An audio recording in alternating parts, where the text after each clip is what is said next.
देखिए, कोई भी मुहिम जो लोगों को एजुकेट करने का काम करती है, लोगों को बताने का काम करती है, सिखाने का काम करती है, उनको प्रबुद्ध लोगों से, मैं प्रबुद्ध नहीं हूँ, जनरल बात कर रहा हूँ, प्रबुद्ध लोगों से उनके एक्सपीरियंस को शेयर करने की बात करते हैं, या तो उससे कुछ कुछ सबक मिलते हैं सबको। नमस्कार, मैं ईशा दुबे और आप देख रहे हैं आईपा यानी कि all India progressive people's association. प्रगतिशील देश की जनता के विकास की बात करते हैं यहाँ पे हम। तो आज मेरे इस खास कार्यक्रम में मेरे साथ यहाँ पे डॉक्टर राजीव त्यागी जी मौजूद हैं, जो कि एक एनेस्थीसियोलॉजिस्ट होने के साथ साथ एक डायरेक्टर भी हैं एपेक्स हॉस्पिटल के। तो नमस्कार सर, बहुत बहुत स्वागत करती हूँ आपका हमारे इस कार्यक्रम में। Thank you ma'am, thanks a lot.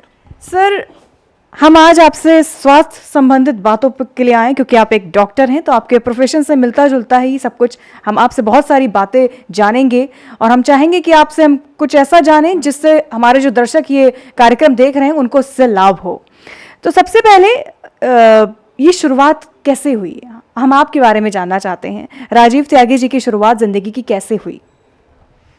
देखिए, मैं बहुत एक सिंपल मिडिल क्लास फैमिली से निकला हुआ हूँ, और मैं उस स्कूल में पढ़ा हुआ हूँ जहाँ पे हम लोग बोरा साथ लेके जाते थे। उसको हम लोग सेंट बोरिस बोलते थे क्योंकि सरकारी स्कूल था वो। और उससे 12th तक हमने ऐसे स्कूलों से पढ़ाई की। एक बेसिक शिक्षक परिषद जूनियर हाई स्कूल था 9th तक। उसके बाद फिर सनातन धर्म इंटर कॉलेज है यहाँ पे गाज़ियाबाद में, वहाँ से पास आउट किया 12th। उसके बाद फिर MBBS किया और फिर MD किया।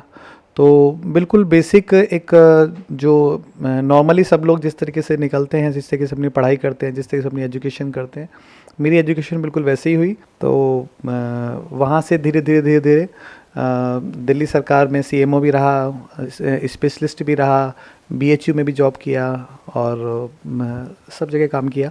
और now I am the director of apex hospital Shastri Nagar, apex hospital Rajnagar extension, and apex paramedical institute also. तो सर, अच्छा, आपने बताया कि मैंने तो ऐसा सुना है, क्योंकि मैं मेडिकल फील्ड से बहुत ज़्यादा दूर हूँ, कुछ जानकारी नहीं है इस बात की, तो मैं जानना चाहती हूँ कि ये जो पढ़ाई लिखाई होती है MBBS वगैरह काफ़ी महंगी होती है। तो जैसा कि आपने अपने बैकग्राउंड के बारे में बताया, काफ़ी एक नॉर्मल फैमिली से आप बिलोंग करते थे, तो कैसे चीज़ें आसान कैसे होती गई, सफल कैसे बनी? देखिए, एक तो डिटर्मिनेशन है। जब मैं 3 साल का था तो हम लोग सब लोग खेलते थे। तो जब खेल रहे होते थे तो जो बच्चे थे वो कहते थे कि तू हमेशा डॉक्टर बनता है, पेशेंट क्यों नहीं बनता, मैं इस बार हम डॉक्टर बनेंगे। तो 3 साल का था तो मुझे इतना ज़्यादा पता नहीं था, लेकिन मुझे ये पता था कि मुझे डॉक्टर ही बनना है।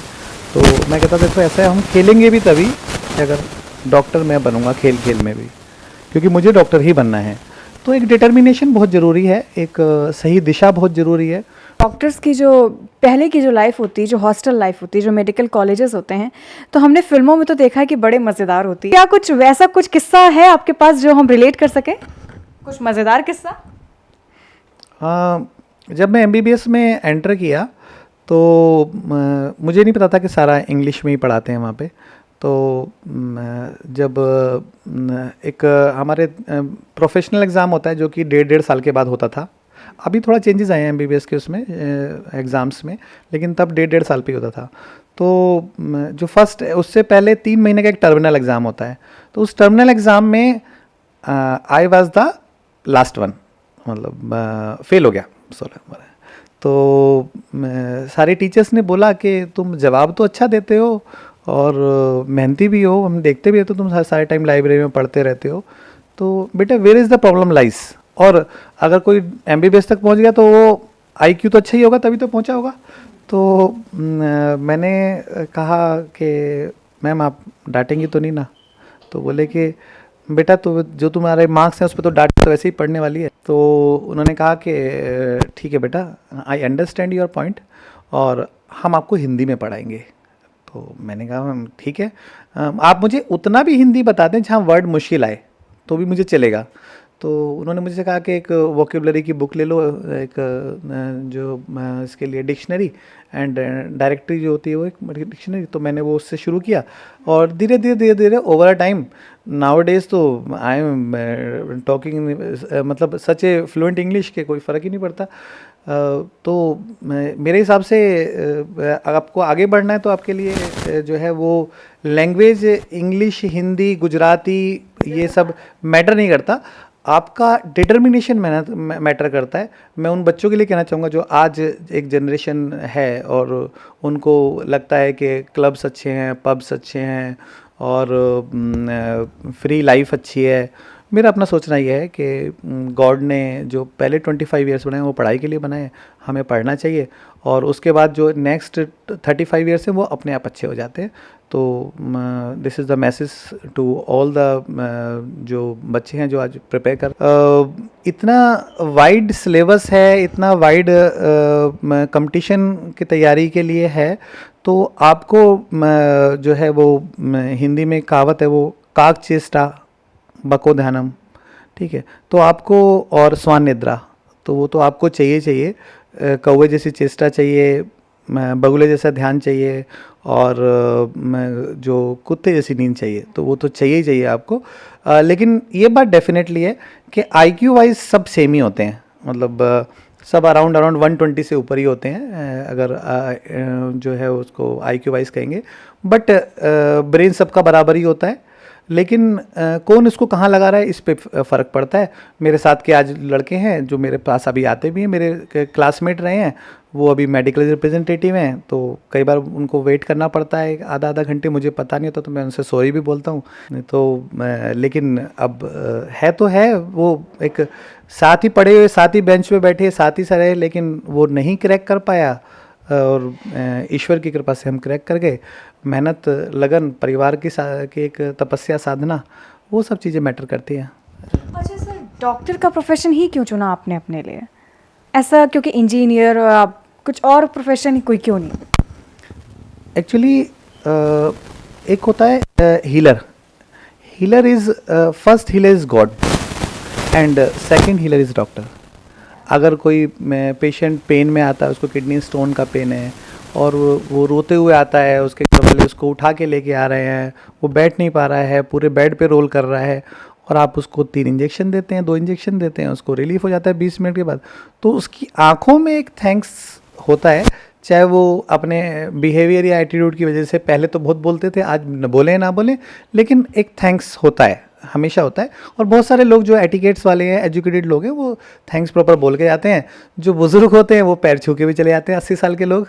तो मेरे हिसाब से उससे बड़ा जो सेटिस्फेक्शन है वो नहीं है। और मुझे ये पर्सनली लगता है कि हमारी मजबूरी है कि हमें चार्ज करना पड़ता है फॉर आवर स्टाफ की salaries, electricity bills and other expenses, licences fees and all के लिए।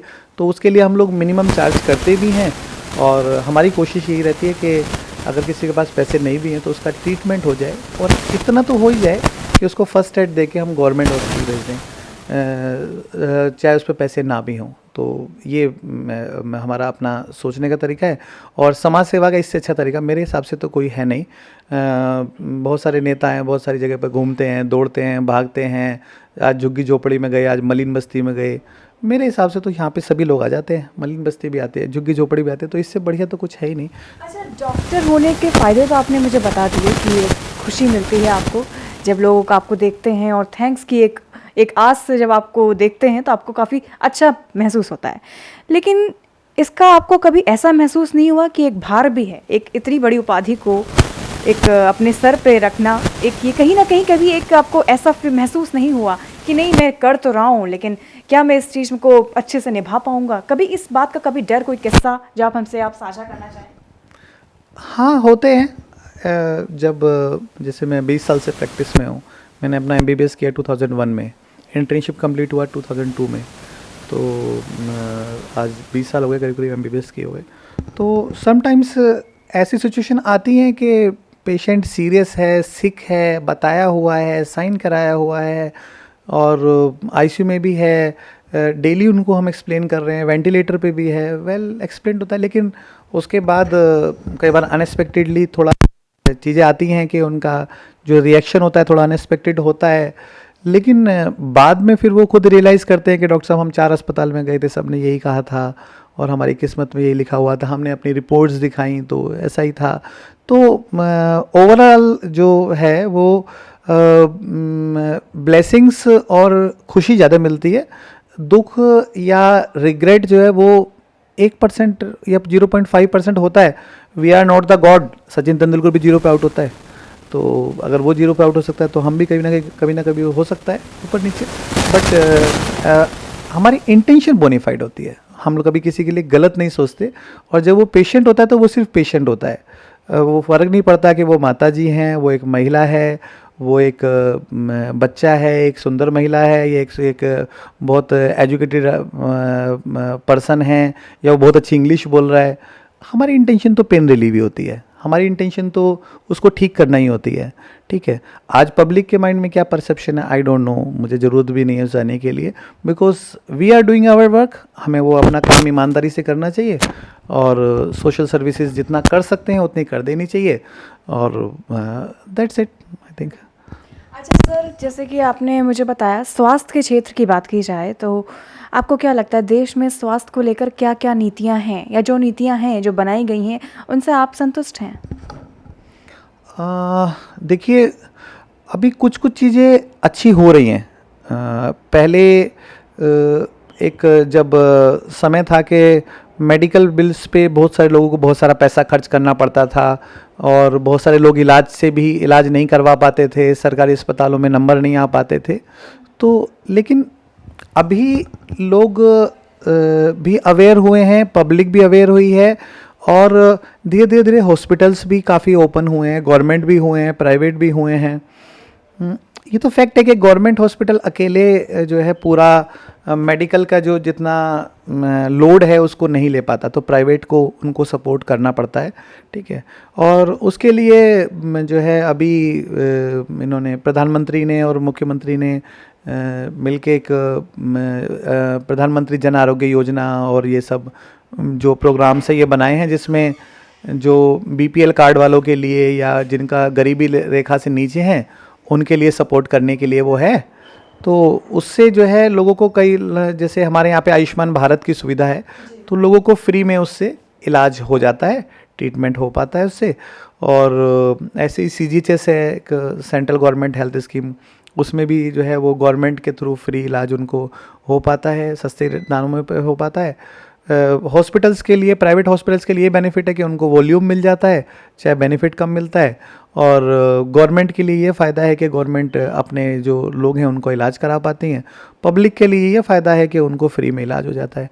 तो सभी के लिए अच्छा है, क्योंकि देखिए जो ट्रीटमेंट, इलाज और स्टडी ये एक बेसिक नीड है, और बेसिक नीड तो सबको चाहिए, क्योंकि अगर जब तक ये इलाज और ये स्टडीज़ जो पढ़ाइयाँ हैं ये नहीं ढंग से होंगी तो हमारा समाज कैसे डेवलप होगा। तो ये तो बहुत ज़रूरी चीज़ है। मैं आज भी एक 90+ के जितने भी पेशेंट्स होते हैं जिनमें कोई एनेस्थीसिया नहीं देना चाहता, पूरे गाज़ियाबाद, NCR, दिल्ली सब जगह घूम के आते हैं, तो मैं उनमें एनेस्थीसिया देता हूँ, और उनसे कंसेंट लेता हूँ डेथ ऑन टेबल का। उसमें से अभी तक जितने को लिया है वो सब बच ही गए, ठीक ही हो गए, कोई भी ऐसा नहीं हुआ, कोई मिसहैप नहीं हुआ। ऐसा मैं इसलिए करता हूँ क्योंकि मेरे दादाजी जो है वो 95 ईयर्स के थे, उनको फ्रैक्चर हो गया था पैर का, कूल्हे की हड्डी टूट गई थी, और मैं अपनी MD कर रहा था गुजरात में। तो मैंने कहा कि भाई अब वहाँ पे जाके ऑपरेशन तो हो ही जाएगा पापा जी। तो मेरे फादर ने कहा बोला सब ने जो है इनको एनेस्थीसिया वाइज अनफिट कर दिया है। तो मैंने कहा ठीक है, तो आगे से जो है जो मेरे फादर मतलब मेरे दादाजी को नहीं ट्रीटमेंट मिल पाया वो हम करेंगे। तो हम 90 ईयर्स से अबव में जब पूरा गाज़ियाबाद मना करता है तो हम उसको हाई रिस्क कंसेंट लेके मतलब अपनी सेफ साइड लेते हैं और हम उसको करते हैं। और टचवुड आज तक तो कोई एक्सपायरी उसमें हुई नहीं है, सभी लोग ठीक ही हुए हैं।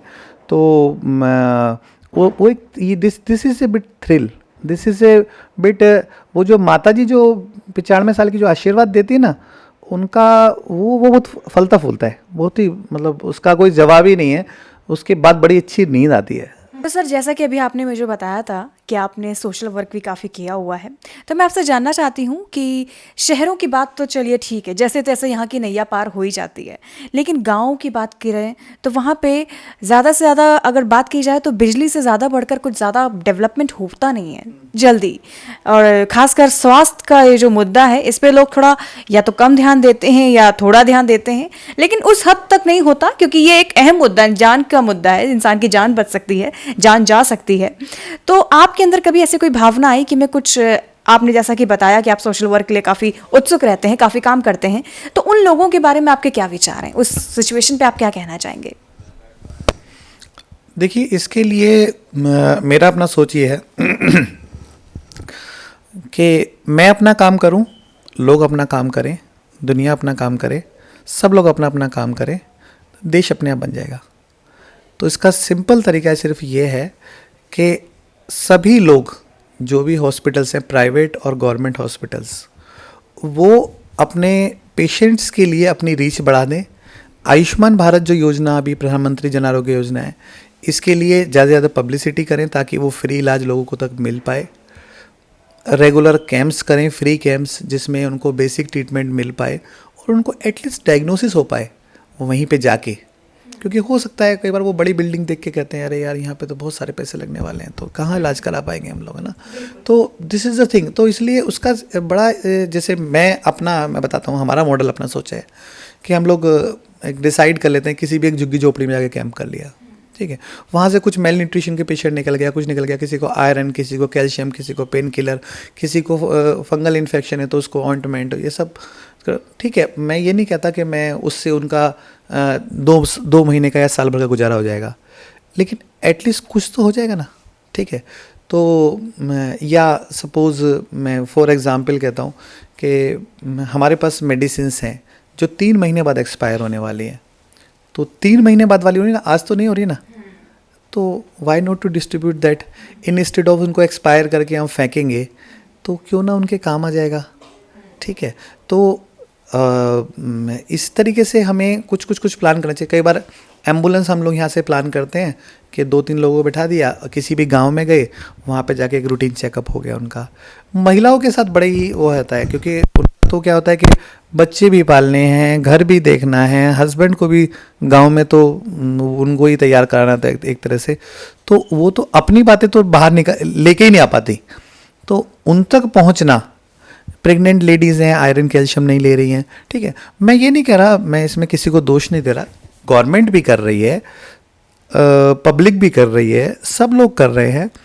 अभी कुछ रिक्वायरमेंट्स हैं, जैसे अभी गवर्नमेंट ने एम्स बना रही है अलग अलग जगह पे, तो अच्छा कर रहे हैं। लेकिन जैसे गांव के जो पेशेंट्स हैं उनके लिए थोड़ा सा हमें और थोड़ा सा और सोचना पड़ेगा। जैसे जितने भी प्राइमरी हेल्थ सेंटर हैं, कम्युनिटी हेल्थ सेंटर्स हैं, तो उनमें जो डॉक्टर्स की वैकेंसीज खाली पड़ी हुई हैं, वहाँ पे जो है उनको हमें अपॉइंट करना चाहिए।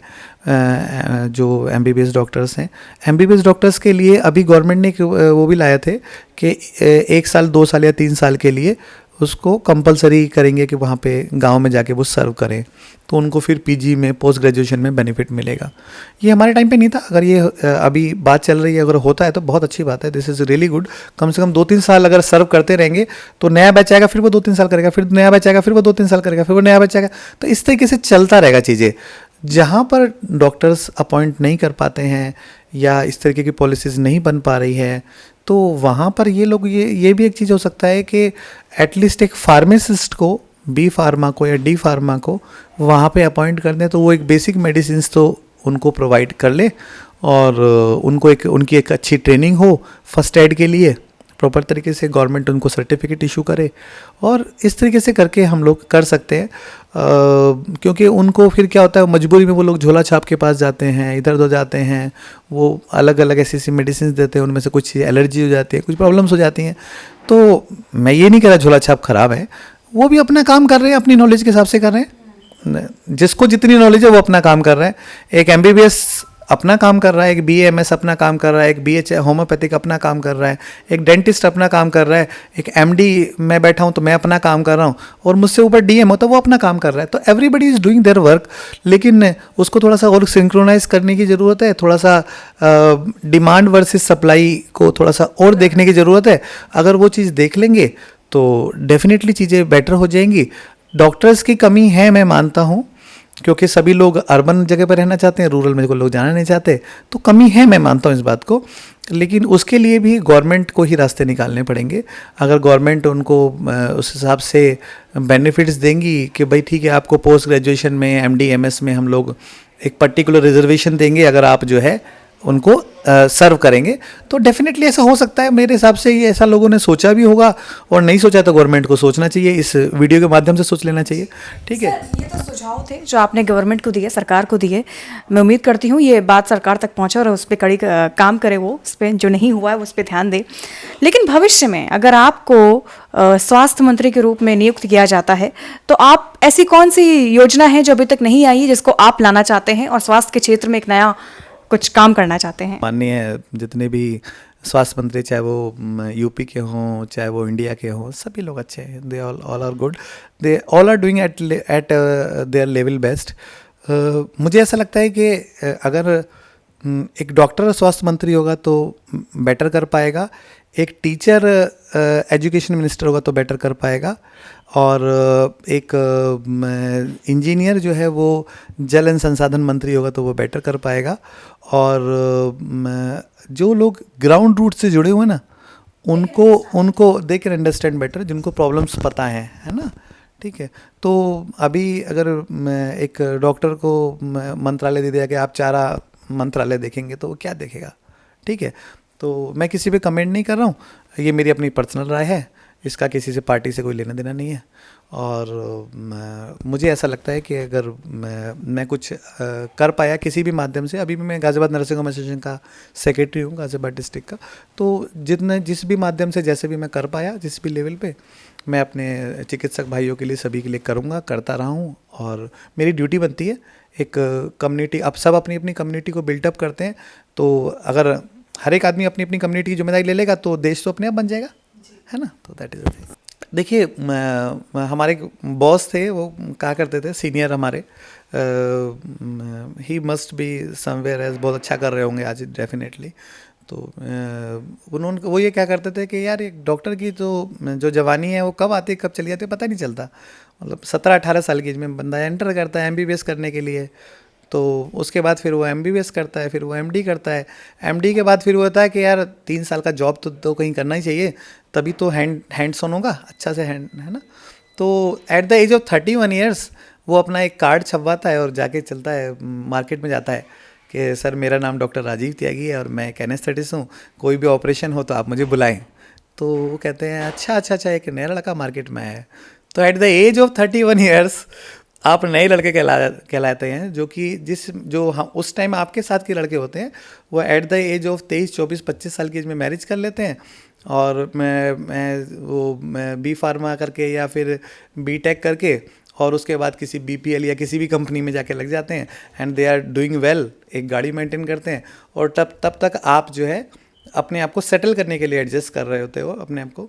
तो इसलिए ये प्रोफेशन बहुत डेडिकेशन का प्रोफेशन है ये।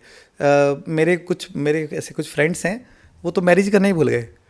तो at the age of 35 years और 40 ईयर्स में उनको याद आ रहा है कि यार मैरिज तो नहीं गई। तो व्हाट आई मीन टू से कि मैं इसका नेगेटिव पॉइंट्स नहीं कह रहा हूँ, मैं इसका सिर्फ कह रहा हूँ कि जिन लोगों को सेवा करनी है, समाज सेवा करनी है, अच्छा करना है, या शायद मैं अपनी भाषा में कहूँ थोड़ा इमोशनल होके कि इस जीवन को सार्थक करना है, और डेडिकेशन है, ठीक है।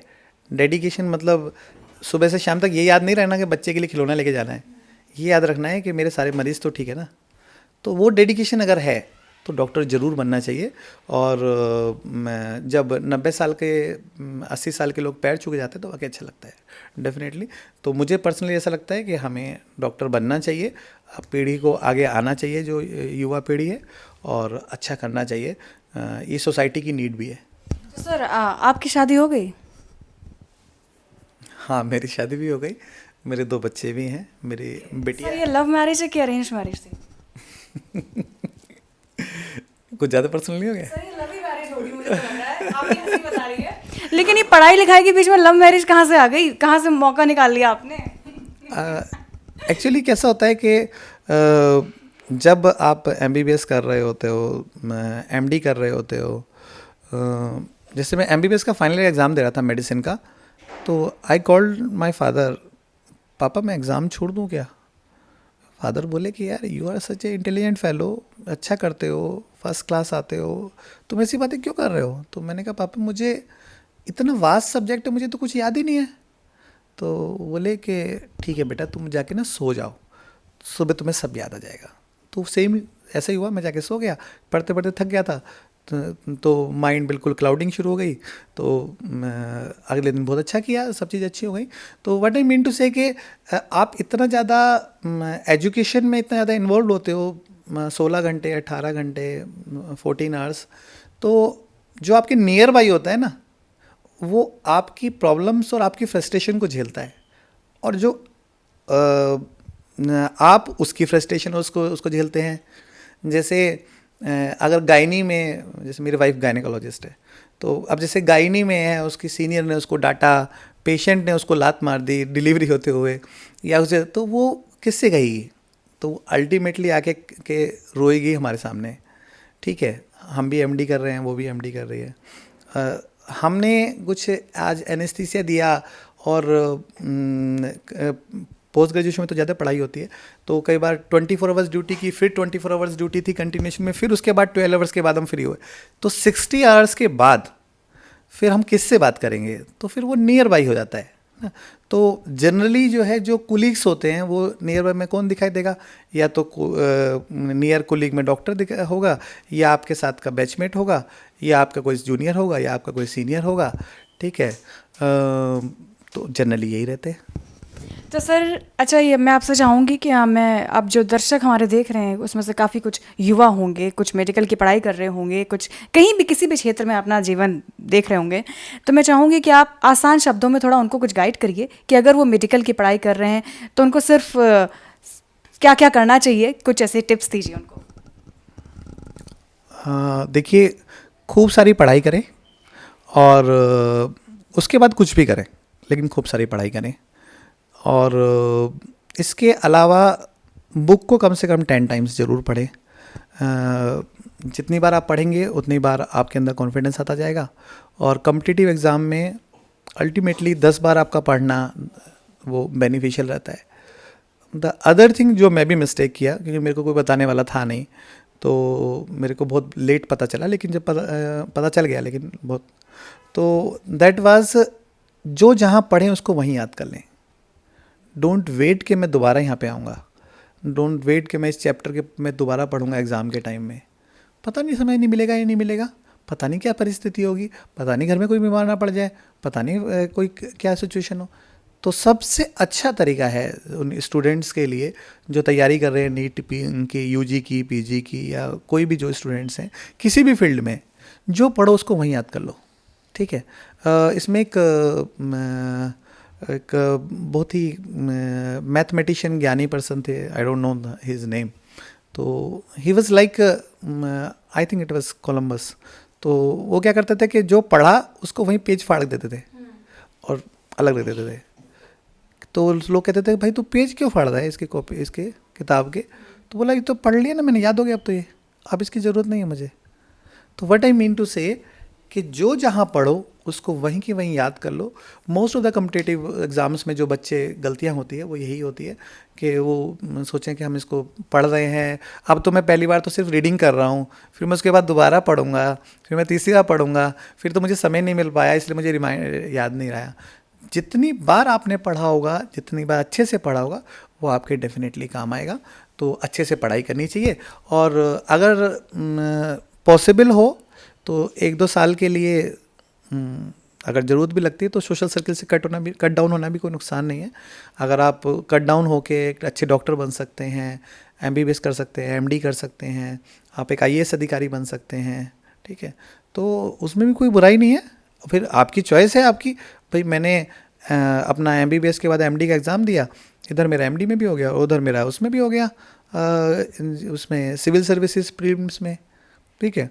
मेरे फादर ने मुझसे बोला कि बेटा मेंस दे दो, आईएएस पीसीएस आईपीएस कोशिश करो।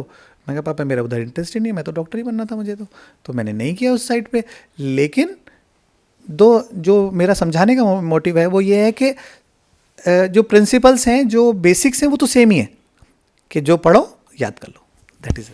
अच्छा सर, डॉक्टर के प्रोफेशन की बात की जाए तो हमेशा से ही पूरे देश के हर जन जन ने काफ़ी बड़ा सम्मान दिया हुआ है डॉक्टर को, भगवान के उपाधि दी गई है हर डॉक्टर को। कभी कभी क्या होता है कि डॉक्टर्स को हर देश के हर व्यक्ति ने भगवान का रूप समझा है, ठीक है, भगवान मानते हैं और डॉक्टरों का जो काम होता है भगवान जैसा ही होता है, जान बचाते हैं वो, हर एक की नई ज़िंदगी देते हैं। लेकिन कभी कभी इसी भगवान यानी कि इसी डॉक्टर के बारे में हमें कुछ ऐसी बातें सुनने को मिलती हैं जिससे सुनकर दिल काफ़ी निराश हो जाता है। क्या पैसे की कमी की वजह से किसी इंसान की जान का इलाज करना रुकना चाहिए? ऐसी इस तरह की काफ़ी, मैं ज़्यादा संक्षेप में आपसे पूछना चाहूँगी इस बारे में। देखिए, इसमें दो तीन चीज़ें हैं। एक तो आपने सिंघम देखी है? सिंघम में अजय देवगन कहता है कि मेरी ज़रूरतें कम है इसलिए मेरी बात में दम है। तो आप कॉर्पोरेट्स बड़े की तरफ जाएंगे तो उनकी ज़रूरतें ज़्यादा है, उनको अपने स्टाफ को सैलरीज देनी है, उनको उन्होंने एक एक डिपार्टमेंट में 6-6 डॉक्टर रखे हैं, एक एक डॉक्टर की सैलरी 1 लाख रुपए 2 लाख रुपए है, और एक एक डिपार्टमेंट में स्टाफ की सैलरीज उनकी अच्छी है, काफ़ी अच्छी है, तो उनकी नीड्स ज़्यादा हैं, हमारी नीड्स ज़्यादा नहीं है। हम अपना छोटा नर्सिंग होम में भी चला लेते हैं, थोड़ा सा बड़ा हो जाता है तो हॉस्पिटल में भी चला लेते हैं। तो इसलिए जो भी ये इस तरह की प्रॉब्लम्स जो जनरली आती हैं वो कॉर्पोरेट्स में आती हैं, क्योंकि उनका सोच है, ये मेरा सोच नहीं है, ये उनका सोच है कि हमने इस खर्चा किया है तो हमें उसका मिलना चाहिए, ठीक है। लेकिन मेरा अपना, अगर मुझसे अगर पूछेंगे ऐसे गाज़ियाबाद नर्सिंग होम एसोसिएशन मुझसे पूछेंगे तो मेरा कहना ये है कि अगर पेशेंट्स, देखिए we are not the god, सारे मरीज़ तो नहीं बच जाते, कुछ एक्सपायर भी होते हैं, कुछ बचते भी हैं, ठीक है। तो अगर कोई ऐसा होता है, कोई भी ऐसा इंसिडेंस हो रहा है, कुछ भी हो रहा है, तो हमें ये नहीं करना चाहिए, ये सोच नहीं रखनी चाहिए कि भाई हम बॉडी रिलीज़ नहीं करेंगे, आप पेमेंट जमा कीजिए, या हम अपना दवाइयाँ रोक देंगे, आपका इलाज रोक देंगे। तो उस तरीके की सोच, उस तरीके की मानसिकता हम लोगों को, डॉक्टर्स को नहीं रखनी चाहिए। जहाँ तक डॉक्टर्स को भगवान मानते, मेरा सोचना ये है कि भगवान नहीं मानना चाहिए, सिर्फ इंसान मानो, लेकिन डॉक्टर के साथ मारपीट मत करो, उसके साथ झगड़ा मत करो, उसको हमेशा शक की नज़र से मत देखो, क्योंकि डेफिनेटली अगर मैं मान के चलूँ कि मेरा बेटा नालायक है तो वो नालायक ही बन जाएगा, और अगर मैं मान के चलूँ कि मेरा बेटा अच्छा है तो वो अच्छा बन जाएगा। तो आप एक डॉक्टर टू पेशेंट बॉन्डिंग बढ़नी चाहिए, पेशेंट की तरफ से ही बढ़नी चाहिए, और एज ए जो secretary of Ghaziabad nursing home association मैं कहना चाहूँगा सारे डॉक्टर्स को कि डॉक्टर्स की तरफ से भी वो बॉन्डिंग बेटर होनी चाहिए, पेशेंट को प्रॉपर एक्सप्लेन करना चाहिए, रिस्क एक्सप्लेन करना चाहिए, बताना चाहिए, और अगर चीज़ें लग रही हैं कॉम्प्लिकेटेड तो उनको आगे के लिए भी रास्ता दिखाना चाहिए। जहाँ तक कोविड की बात थी आपने की मुझे, तो कोविड में तो मैं कहना चाहूँगा कि बहुत सारी चीज़ें हुई। देखिए, आप ये जहाँ ये बातें आई कि डॉक्टर्स ने जो है वो बॉडी नहीं दी या पैसे लिए या समथिंग लाइक दैट, इस तरह की बातें आई, या कॉर्पोरेट्स की बातें आई, तो वहाँ कुछ चीज़ें और भी तो थी ना। जैसे मैं अपने घर पे कह के आया कि ये मेरी पॉलिसीज़ हैं, ये मेरा ये है, इफ़ समथिंग गोज़ रॉन्ग, क्योंकि मैं 20 दिन तक सिर्फ हॉस्पिटल में हूँ और 24 आवर हॉस्पिटल में हूँ, और मेरे सामने लोग मर रहे हैं, वेंटिलेटर पे जा रहे हैं, ऑक्सीजन पे जा रहे हैं, बाईपैप पे जा रहे हैं, ठीक। तो अगर मुझे एक डॉक्टर इतना तो कमा लेता है कि मैं 20 दिन के लिए घर बैठ सकता था और 1 महीने बाद दोबारा काम शुरू कर सकता था, इतना तो मैं कर सकता था, लेकिन क्योंकि वो मेरी सोशल रेस्पॉन्सिबिलिटी थी, कोविड के टाइम में डॉक्टर्स की बहुत ज़्यादा ज़रूरत थी, ठीक है, और हम लोगों ने अपना काम भी किया, कहीं पे कुछ खट्टे मीठे अनुभव भी आए, कुछ प्रशासन से भी आए, कुछ पेशेंट्स से भी आए, तो वो चलता है, ठीक है। हम लोग पब्लिक डीलिंग में तो सबको सेटिस्फाई नहीं कर सकते, लेकिन बस एक चीज़ कर सकते हैं, वो ये कि जब सुबह में शीशे में देखें तो साफ दिखाई दे, और जिसके लिए सोशल सर्विस कर सकते हैं उसके लिए हमें कर देना चाहिए, कम पैसे में कर देना चाहिए, किसी को फ्री में कर देना चाहिए, और जिसके पास है उससे ले भी लेना चाहिए। तो मतलब सारी चीज़ें कुल मिला के, टोटल मिला के करना चाहिए। जो आपके अनुभव हैं वो डेफिनेटली कॉर्पोरेट हॉस्पिटल्स पे काफ़ी लागू होते हैं, तो वो हमारी सुनेंगे नहीं ना, हमारी एसोसिएशन में बहुत ज़्यादा इन्वॉल्व रहते हैं वो। लेकिन मेरा उनसे यही कहना है कि इंसान बनना ज़्यादा ज़रूरी है, पैसा तो आ ही जाएगा। ठीक ऐसा है, 2020 में जब कोविड आया था तो वो 2019 में 2019 दिसंबर में आया था, लेकिन इंडिया में जो फुल फ्लैज आया, अच्छे से आया, जो फर्स्ट वेव आई वो 2020 में आई, मार्च अप्रैल में। केसेस भी आए, एक्सपायरीज भी हुई, लेकिन कम थी रिलेटिवली। 2020 में जब वो कोविड चला गया तो कुछ लोगों ने बड़े अजीब अजीब से उसमें वो देने शुरू किए कि अरे कोविड में कितने लोग एक्सपायर हुए पर डे, उतने तो रोड ट्रैफिक एक्सीडेंट में इंडिया में वो एक्सपायर हो जाते हैं। इस तरीके की मानसिकता आई सामने। उस मानसिकता की वजह से क्या हुआ, लोगों ने सोचा कि ना तो मास्क ज़रूरी है, ना सैनिटाइज़र ज़रूरी है, कुछ ज़रूरी नहीं है, अननेसेसरी का क्रिएट किया हुआ है, और लोग बिल्कुल लीनियंट हो गए। लेकिन जब 2020 में भी जब कोविड गया था तो भी वो धीरे धीरे कुछ कुछ हो रहा था, मतलब पूरी तरह कभी नहीं गया।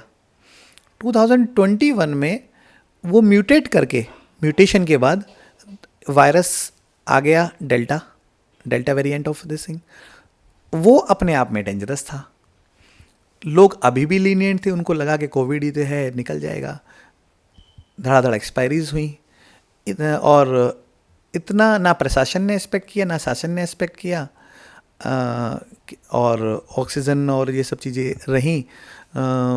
इस पे मैं ज़्यादा नहीं कहूँगा क्योंकि वो शासन और प्रशासन के अगेंस्ट चले जाएंगे हम लोग, वो ठीक नहीं है। मैं इस पर इतना ही कहना चाहता हूँ, शासन प्रशासन सभी ने अपनी पूरी मेहनत की, जो वो कर सकते थे, जितना भी वो कर सकते थे सब ने किया अपने अपने लेवल पे। और डेफिनेटली क्योंकि वो डेंजरस था, ख़तरनाक था, डेल्टा वेरिएंट, तो एक्सपायरीज हुई, अच्छी खासी एक्सपायरीज हुई उसमें। और आंकड़े तो गवर्नमेंट के पास हैं ही, तो उसमें कोई बात ही नहीं है। और उसके बाद अभी जो नेक्स्ट वेरिएंट आया, थर्ड वाला, जो थर्ड वेरिएंट था वो ओमिक्रॉन आया, वो भी म्यूटेशन नहीं हुआ। ठीक है, इस बार 21 पे म्यूटेशन हुआ है ना। तो इस बार हम लोग बहुत ज़्यादा अलर्ट थे कि इस बार कुछ ना हो। ऑक्सीजन की तैयारी हो गई, सारी तैयारी हो गई, प्रशासन के लेवल पे, शासन के लेवल पे पहले भी थी, अब इस बार और बेटर हुई। लेकिन ओमिक्रॉन वेरिएंट इतना खतरनाक नहीं था। अब हम अगला प्रेडिक्शन लेते हैं फोर्थ वेव का। तो क्या गारंटी है कि इस बार का जो म्यूटेशन होगा वो डेल्टा से ज़्यादा खतरनाक नहीं होगा या ओमिक्रॉन से ज़्यादा सेफ नहीं होगा? तो ये हम कैसे कह सकते हैं इस चीज़ को? तो ये तो वक्त बताएगा बेसिकली। तो इसलिए जो देखिए, मैं कोविड में, क्योंकि मैं तो एज ए इंटेंसिविस्ट मैंने काम किया है, वेंटिलेटर पे भी पेशेंट को लिया है, बहुत सारे पेशेंट्स को, कुछ बचे भी हैं उसमें से, कुछ एक्सपायर भी हुए। ठीक है, तो ओवरऑल हमारा जो हॉस्पिटल का रिजल्ट था वो 82% था, जो अपने आप में बहुत अच्छा रिजल्ट माना जाता है। और उसका एक रीज़न ये था कि मैं अपने परिवार को छोड़ के, घर छोड़ के, बच्चों को छोड़ के 20 दिन तक यहीं पर था। तो बेसिकली अब नेक्स्ट जो फोर्थ वेव है उसके लिए हमें अपनी तैयारी तो रखनी चाहिए। ठीक है, पॉजिटिव फैक्टर्स आए हैं, बहुत सारे लोग पॉजिटिव हो गए हैं, हर्ड इम्यूनिटी बन गई है, 3 दिन वैक्सीन लग गए हैं, बूस्टर डोज भी लग गई है। आप तो शायद फ्रंट लाइन वर्कर हैं, आपको भी लग गई होगी, है ना। तो इस तरीके से जो है एंटीबॉडीज़, अभी मैं अपना भी कराऊँ, आपका भी एंटीबॉडीज़ कराएं तो बहुत अच्छा एंटीबॉडीज़ आएगा। तो सारी बातें सही हैं, लेकिन फिर भी दुश्मन को कभी कमज़ोर नहीं समझना चाहिए। 2020 में समझा था तो 2021 में अफरा तफरी मची थी। 2022 में हमें ओमिक्रॉन चला गया, तो इसका मतलब ये नहीं कि दूसरा वायरस नहीं आ सकता। किसी ने सोचा नहीं था पिछले 3 जनरेशन में कि ऐसा भी दिन आएगा कि लोग जो है इतना बड़ा वो होगा। या तो प्लेग के टाइम में हुआ था 90s में, या फिर अब हुआ है ना। तो हमें अलर्ट रहना चाहिए। ठीक है। अच्छा सर, ये बताइए, आईपा की ये जो all India progressive people's association है, इसने जो मुहिम जारी की है, इसके बारे में आप क्या कुछ कहना चाहेंगे? देखिए, कोई भी मुहिम जो लोगों को एजुकेट करने का काम करती है, लोगों को बताने का काम करती है, सिखाने का काम करती है, उनको प्रबुद्ध लोगों से, मैं प्रबुद्ध नहीं हूँ, जनरल बात कर रहा हूँ, प्रबुद्ध लोगों से उनके एक्सपीरियंस को शेयर करने की बात करते हैं, या तो उससे कुछ कुछ सबक मिलते हैं सबको, कुछ कुछ सीखने के लिए मिलता है। आज भी बच्चे जब उनको कहना होता है कि मैं क्या बनूं, तो वो गूगल या यूट्यूब पे जाते हैं, सर्च करते हैं किसके क्या हैं, किसके प्रोज क्या हैं, किसके कौन्स क्या हैं। तो आप जो कर रहे हैं ये बहुत अच्छा कर रहे हैं, और मैं तो कहता हूँ इसको आप हर फील्ड में लेके जाइए। टॉपिक्स जितने भी हो, बर्निंग टॉपिक्स लीजिए, चाहे वो इंजीनियरिंग के फील्ड में हो, चाहे वो आईएएस के फील्ड में हो। तो you are doing that already, you are doing that, है ना। तो इसको इतना अच्छे लेवल पे कीजिए कि मुझे लगता है कि आपका जो ये है ये नंबर 1 रहे, और मेरी शुभकामनाएं साथ में हमेशा आपका। आइफा के साथ एसोसिएट होकर आप कैसा महसूस कर रहे हैं? भविष्य में आप कैसा, क्या लगता है कि ये जो आपने योजनाएं जो सोची हैं वो साकार हो पाएंगी? अच्छा, आप एसोसिएट कर चुके हैं, ठीक है, thank you. Just joking. Basically देखिए, किसी भी ऑर्गेनाइजेशन से जुड़ना, और एक अच्छी ऑर्गेनाइजेशन जैसे आपका ये है आइफा, तो उससे जुड़ना अपने आप में गर्व की बात होती है। और हम लोग डेफिनेटली, हम लोग सभी लोग चाहते हैं कि हमारी बातों को आगे तक पहुंचाने के लिए जो बच्चे प्रिपरेशन कर रहे हैं, जो लोग हैं, जो जनरल पब्लिक है, जिनके माइंड में बहुत सारी चीज़ें हैं, हर चीज़ को लेके, चाहे वो कोविड को लेके, चाहे इलाज को लेके, चाहे ट्रीटमेंट को लेके, चाहे स्टडीज़ को लेके, चाहे एग्ज़ाम प्रिपरेशन को लेके, तो उनको एक रास्ता मिलना चाहिए। और आप अपने इसके माध्यम से जो है आप उनको एक रास्ता दिखा रहे हैं। तो थैंक्स टू यू, बहुत अच्छा कर रहे हैं, एंड कीप इट अप। अपनी ज़िंदगी के हर क्षण को हमारे सामने रखने के लिए। तो ये थे डॉक्टर राजीव त्रिवेदी से ना सिर्फ स्वार्थ के बेसिस में बात की, स्वार्थ के बारे में बात की, हर क्षेत्र के बारे में बात की, यानी कि अपनी जीवनी के बारे में बात की, अपनी ज़िंदगी से जुड़े कुछ अहम किस्से हमको बताए। तो आज के लिए बस इतना ही, तब तक के लिए मुझको दीजिए इजाज़त, नमस्कार।